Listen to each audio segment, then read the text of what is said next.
Willkommen in einem anderen Aufregungsvideo. Welcome to yet another exciting and dynamic video, in this case part 3 of my Information Technology Thoughts series. In this video I'll be providing an overview of public clouds. What are they and who are the players? Let's start at the basic. What is a public cloud? I'm going to be using the definition from IBM in this particular case, which is a public cloud is a type of cloud computing in which a third-party service provider makes computing resources, which can include anything from ready-to-use software application to individual virtual machines to complete enterprise-grade infrastructures and development platforms available to users over the public internet. These resources might be accessible for free, or access may be sold according to subscription-based or pay-per-usage pricing models. The public cloud provider owns and administers the data centers where customer workloads run. Service providers assume responsibility for all hardware and infrastructure maintenance and provides high bandwidth network connectivity to ensure rapid access to applications and data. The cloud provider also manages the underlying virtualization software. In its simplest form, the public cloud model is the computing version of the utility model we all use when consuming electricity or water in our homes. Public cloud architectures are multi-tenant environments. Users share a pool of virtual resources that are automatically provisioned for and allocated to individual tenants through a self-service interface. This means that multiple tenants' workloads might be running CPU instances running on shared physical services at the same time. Each cloud tenant's data is logically isolated from that of other tenants. Whatever the actual definition and marketing blurb, many enterprises are moving portions of their computing infrastructure to the public cloud because public cloud services are elastic and readily scalable, flexibly adjusting to meet changing workload demands. Others are attracted by the promise of greater efficiency and fewer wasted resources, since customers pay only for what they use. Still, others seek to reduce spending on hardware and on-premise infrastructures. There are a broad array of public cloud computing services available today, comprising multiple offerings and service models. Almost any service that doesn't require physical proximity to the hardware that's hosted it can now be delivered via the cloud. The three most common cloud service models are as follows. Infrastructure as a service, or IaaS. In IaaS, the public cloud provider offers access to fundamental compute, network and storage resources on demand over the public internet or through dedicated connections. This may consist of direct accesses to the underlying hardware, a model known as bare metal, but more commonly it's access to already virtualized resources. Platform as a service, or PaaS. PaaS provides application developers a complete platform, including all necessary hardware, software and infrastructure upon which applications can be built, run and managed. The entire platform infrastructure is typically managed by the cloud provider, and users need not worry about lower level details. Software as a service, or SaaS. With SaaS, users receive access to cloud-hosted software applications. Instead of being installed on local devices, these applications reside in the cloud and are accessed through a web browser or via an API. There are a number of other service models which are often more specialized. These include offerings such as business process as a service, or BPaaS, in which an entire horizontal or vertical business process is delivered together as a combination of related IaaS, PaaS and SaaS services. Another option is function as a service, or FaaS, a subset of SaaS in which application code runs only in response to specific events or requests. The vast majority of these offerings, however, are subtypes or extensions of the three basic cloud computing service model. I'm not going to be covering them in any particular detail here, except in passing.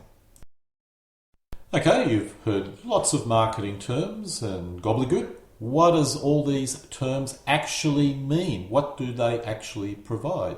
So, for example, if I'm purchasing an IaaS service, what does that actually really give me in a manner that normal people can understand? Well, if we look at IaaS, the first is that it offers storage. This could be NAS, Network Attached Storage, or DAS, Direct Attached Storage, with all the subcomplexities associated with storage devices that you would normally expect, such as various RAID levels, caching, etc. Also part of storage are, obviously, backup services, which can range from traditional offline backups all the way up to live online backups. The next service in the IS area is servers, which are typically x86-based commodity servers, but can range all the way up to large enterprise servers such as Oracle's Exadata or Spark-based servers. Other public clouds can offer different architectures, or some of them do, such as IBM with Power architectures and Oracle obviously with Spark architectures.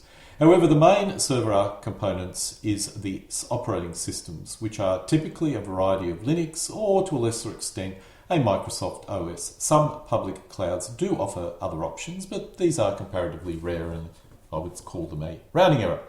This includes all the traditional services. When I talk about OS, this includes all the things that you would normally expect from a normal operating system in a data center or even on your desktop. So far, nothing covered so far would be out of place in a traditional data center. Now we come to something different. We come to virtualization services, which allow you to run multiple isolated domains, or LPARs, or whatever the product you are using calls them. Each LPAR, or isolated OS, which sits on a hypervisor layer or equivalent, and thinks it's the only OS using the hardware, is an example of virtualization. This can be within a server-wide OS or can be on top of a firmware layer such as hypervisor, which is not part of any server-wide OS. This can be firmware or software which is first installed. An example of the latter is AWS Nitro or Microsoft's Hyper-V. The former is IBM's LPARs on their Power-based systems. The services this can provide is the ability to grow and contract the services that you are using, or the I/O, or the compute environment that you're using. While this simple idea is hard to achieve, or much harder than it sounds, when you have achieved it, it can offer you significant flexibility. When an application needs more compute power, you can simply increase the number of CPUs or CPU time you utilize, and so on. However, the real way you achieve that is in the next layer of cloud services, which is the PaaS service, which we'll talk about later. The whole topic of virtualization is huge. One key feature is the ability to provision new loads. So if a distributed application needs more application servers, these can be easily and quickly provisioned. This type of technology may not exist in a data center. Also, OS-based virtualization, would obviously be in a data center, but it could also not be used. So this is a particular technology which pretty much all cloud providers provide, which a normal traditional data center may not use, even if they possibly have the bundle software built into their operating system. Now we come to networking. Networking is the most important service that a public cloud can provide, as networking spans areas such as bandwidth, balancing, security, which are massively complex topics. Performance topics such as load balancing, raw bandwidth, protection against spam attacks, isolation and protection against internal hacks are all critical areas which have changed so much in the last 20 years it's difficult for a single organization's data center to keep up. This is possibly the main driver for traditional data centers hosting applications or to move to a public cloud. The effort involved in ensuring a safe and robust network connection to your customers has dramatically risen, and purchasing public cloud IaaS services is one way of resolving that issue with minimal effort. Fear is a powerful motivator, and public cloud providers have used this to their advantage. The next type of services that we'll be discussing are PaaS services. When we move or enter the PaaS zone, we move into the provisioning of the OS as a major value add. Hey, wait a minute, you may ask. Have not we already covered the operating system? From the point of view of the cloud provider, the answer is yes, that's in the IaaS layer. But the customer may well have their own specific OS they wish to use. Thus, a customer may install a Microsoft OS within an LPAR domain or VM on a cloud provider's server, which may happen to be running either just firmware or even Linux. Underneath, as you can see in that case, the OS is irrelevant and I must admit is typically Linux or perhaps the firmware layer. But when we go to the PaaS layer, the OS is what the customer or user sees. If we look at AWS, we can see it supports a wide range of Microsoft and Linux OSs. Azure supports most of Microsoft OSs, as you would expect, but it also supports Linux. Google Cloud Platform also supports Linux and almost certainly Microsoft OSs. A user can install any of these supported operating systems within their cloud provisioned environment. A key point is only supported operating systems can be installed. In the PaaS layer, the user is restricted in what they can deploy because those elements are now being looked after by the cloud provider. Let's move up to the middleware layer. The middleware layer includes things such as development products such as GitHub or GitLab, or provisioning software such as Kubernetes, or additional virtualization products such as Docker. There is a significant overlap here with elements of IaaS, but the key point to note is in this case we are dealing with the user's OS environment, while in the IaaS level we are dealing with the cloud provider's OS or firmware environment. Now we move to this rather confusingly named layer called runtime or runtime services. Well, according to Google, these are as follows. Runtime on cloud functions, including an operating system, software required to execute and to compile code written for a specific programming language, and software to support your functions, which really is a bit of gobbledygook. What does this gobbledygook mean? Let's look at specific products that fit in this layer. The classic example is Java, but other examples include Node.js, Python, Ruby, PHP, Go, and .NET. These products are used for a wide range of functions, but they are normally invoked or executed on the go or in the runtime environment. Node.js is a back-end JavaScript runtime environment, runs on the V8 JavaScript engine and executes JavaScript code outside a web browser. Python is a computer programming language often used to build websites and software, automated tasks, and conduct data analysis. .NET or Net is a developer platform with tools and libraries for building any type of app, including web, mobile, desktop games, IoT, cloud, and microservices. Ruby is an interpretive, high-level, general-purpose programming language which supports multiple programming paradigms. It was designed with an emphasis on programming productivity and simplicity. In Ruby, everything is an object, including primitive data types. And now we come to the exciting world of cloud compliance or certification. Certification is a critical component in utilizing PaaS services for the simple reason is that a cloud provider is only providing software services which is product dependent. When you utilize PaaS services, you're restricted in terms of the OS you use, the middleware software that you use, and runtime software products that you can utilize. So a user needs to ensure they can utilize a reasonably open product, or at least a very commonly used product, unless they're completely happy to be locked into that environment. Cloud products such as from Oracle and IBM provide support across a range of less commonly used products or software products. As they are normally migrating enterprise user loads from a data center, they typically have to take on whatever's in the data center. Providers such as AWS, Azure, and GCP tend to focus on greenfields implementations, which will tend to use software products supported only by these cloud providers. Now we're going to be moving into the SaaS zone, which is the highest level of public cloud. The first layer within SaaS is data. The data normally means some form of database, relational, blob, or whatever. There are a wide range of commonly used databases which can be purchased and may be supported on your cloud provider, and some of them are listed up here.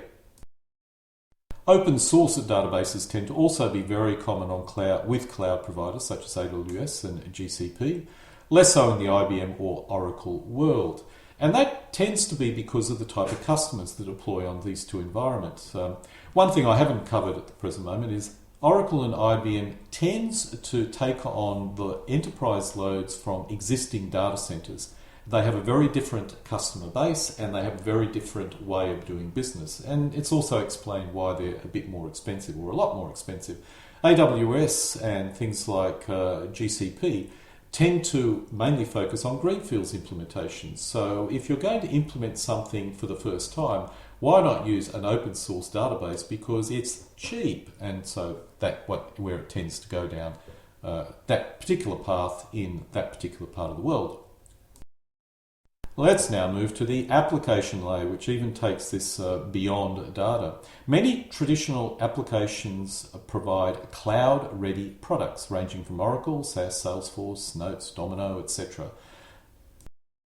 However, the real growth, particularly with larger organisations, is developing application for the cloud. Greenfields cloud applications developed for the particular cloud that you're putting it into.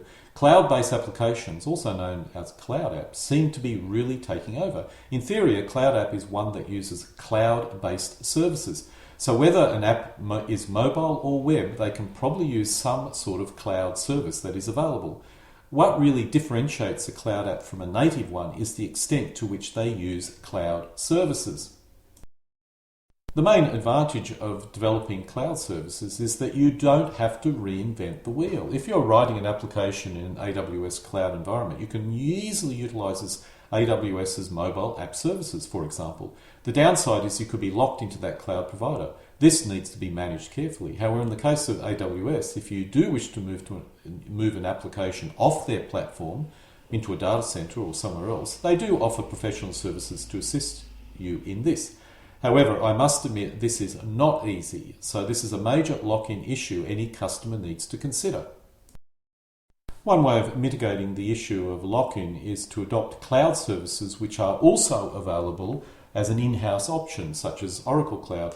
You still end up using Oracle products, but at least you can move away from the Oracle Cloud infrastructure and put it into your own data center, or technically even put it into another data center or another cloud provider. Other major providers or customers, such as Twitter, uses multiple cloud platforms, such as AWS and GCP, as well as its own data centers, basically a hybrid approach. If the cloud providers offers services which use commonly used software, then it becomes a simpler operation to migrate to another cloud because the software is commonly used. But nonetheless, whatever you do, you need to really consider this very carefully because it's very easy to be locked in, and from personal experience, all cloud providers want you to be locked into their particular public cloud. Well, that covers the brief overview of the whole public cloud environment from a technical point of view. Let's take a look at some of the providers. Let's first attempt to rank them. This chart ranks basically by market share based on revenue. The first point to note is that cloud providers provide revenue based primarily on their IS and PS market share, which is clearly dominated by AWS and Azure in this case. When we move to the SaaS layer, we can see a different story. Although in this case we do not see where the SaaS applications are hosted, so it's uncertain that when we include SaaS, how does this impact cloud providers such as IBM or Oracle? Now, cloud providers such as AWS, etc., provide you the whole picture, so you get an idea of what their total revenue is. But providers such as an IBM and Oracle may actually be generating revenue from SaaS, which is not included in this pile. So the point being is that you need to be a bit careful in terms of ranking cloud providers based on revenue. Saying that, I think we can all pretty much agree that AWS and Azure are definitely the top two, with Google coming up a third, and that pretty much constitutes the overwhelming bulk of public cloud environments or revenue or market share. Another way of looking at cloud providers is to determine where it's available and what sort of data centers they have. Cloud service providers build their digital infrastructure around what are known as regions and availability zones. A region is a physical location in the world where a cloud service provider has multiple availability zones. These availability zones consist of one or more isolated data centers that are housed or is housed in separate buildings, each with redundant power, cooling, networking, and fiber optics connectivity. Obviously, it's ideal, particularly if you want extremely highly available environment, that if you pick a region, you want probably two availability zones within the region, which are both quite separate in terms of power, etc. That way, if one should fail, the other one will always be running. Again, it depends on how available you need this. Now, of course, this influences coverage. While I have to admit availability zones are important, particularly for customers that want extremely high availability, the coverage by region is probably more important, or at least for early adopters of the cloud. The region value, when we look at this, we can quickly see Azure has the greater number of regions. That is, they can cover more of the world, with GCP and Oracle Cloud in the second tier and AWS, Alibaba and Tencent in the third tier. Now, of course, this does not show a data center size, as it's likely AWS data centers are significantly larger, while Oracle Cloud data centers probably smaller. But nonetheless, this is another indicator to tell you exactly which cloud provider is, got the bulk of the business or market share by area. Let's look at the two largest public cloud providers, AWS and Azure, and their data center locations. As you can see here, Azure definitely does seem to have more dots than Amazon Web Services. Although I need to point out that AWS definitely has the number one position in terms of market share based on revenue. However, it's interesting to note Microsoft Azure really has dramatically increased in size over the last, let's say, 6 years. So part of that reason could be that they're really ramping up their data centers. Just for completeness, this shows the GCP data centers right around the world. When we look at a smaller provider such as Oracle, we see that the number of data centers are significantly less. However, Oracle does have what's called government data centers. A big factor or big issue with public clouds are government departments typically don't like to host any of their data, particularly if it's citizen data, in a data center which is certainly not within country, but even within country, they want to employ a whole range of additional certification processes around it, security, etc.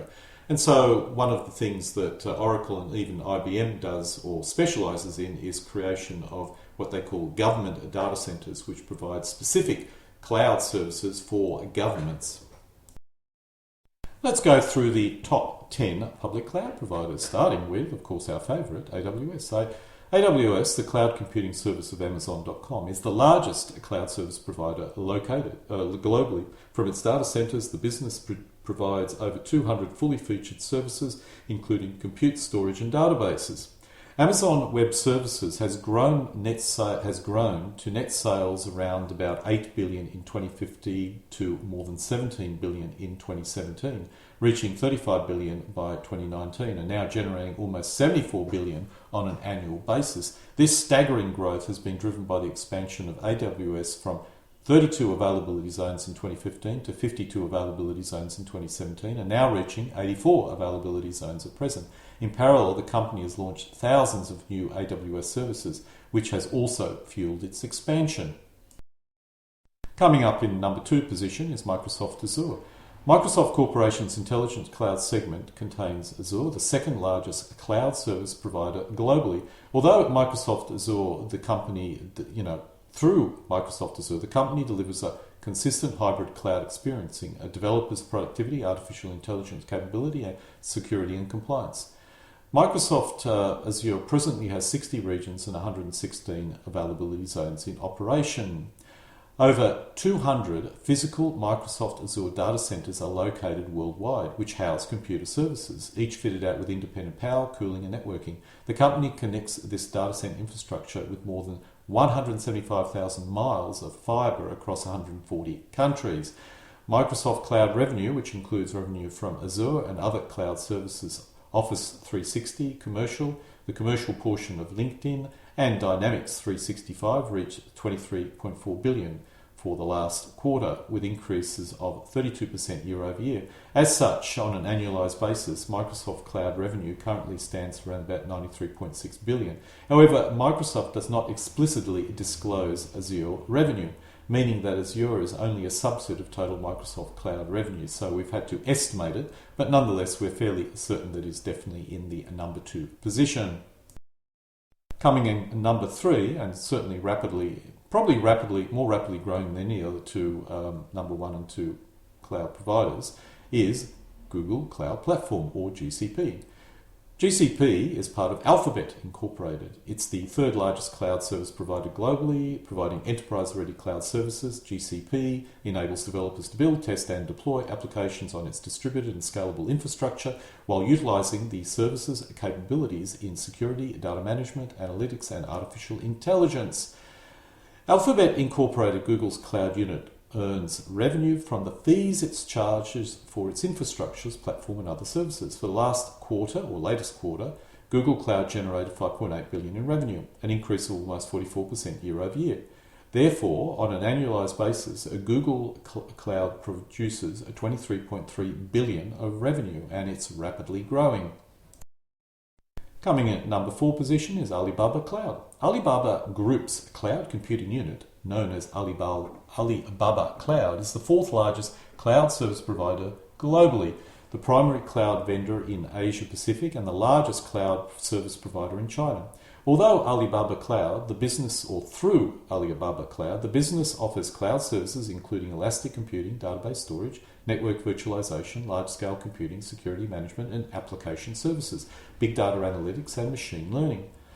Alibaba Group primarily generates cloud computing revenue from enterprise customers based on the duration and usage of their services. The company's cloud segment yields about 2.99 billion, renminbi 18.971 billion of revenue for the latest quarter, an increase of 12% year over year. Thus, on an annualized basis, Alibaba Group revenue currently stands at nearly $12 billion.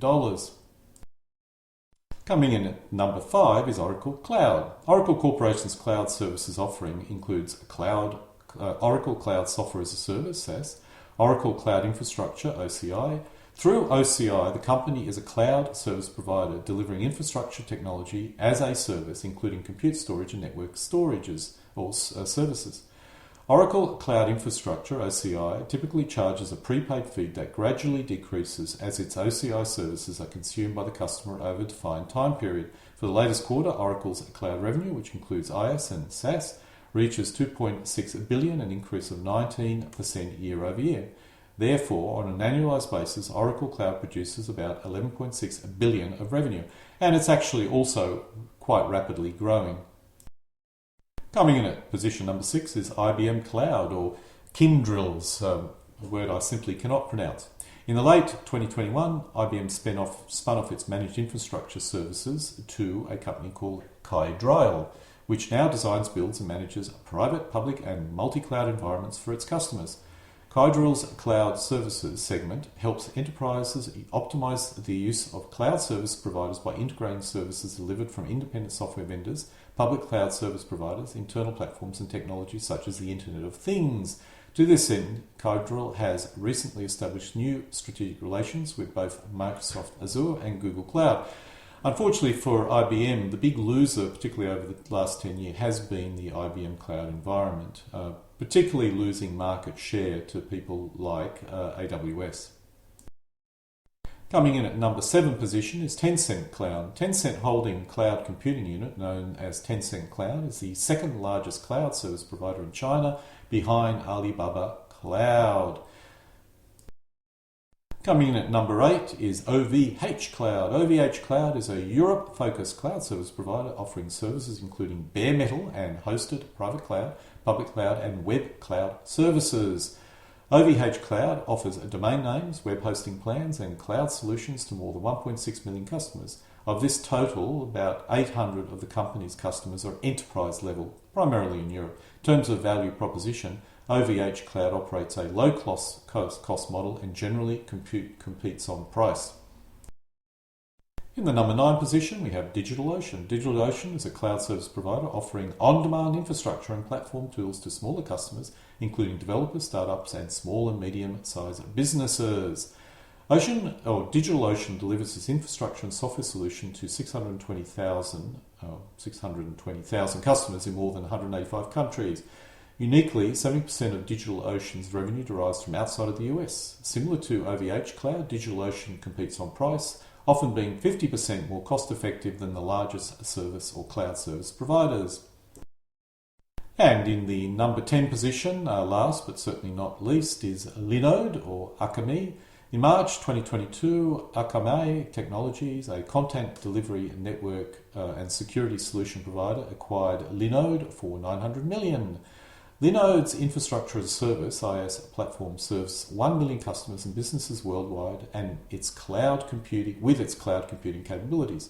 The company competes on price and focuses on serving developers as well as startups and enterprises.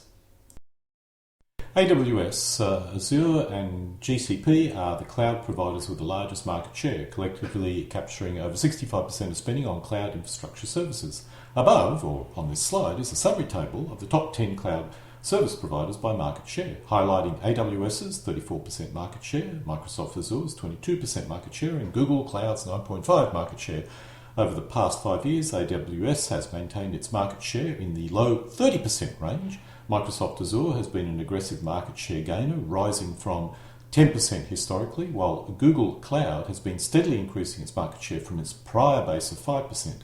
With market share gainers, there are also corresponding market share losers over this time frame, which includes IBM, Kyndryl, and a number of small cloud service providers. One key driver of the growth of various public clouds has been, of course, coverage, but the other is cost. Which is the cheapest is often a common question. To answer the question,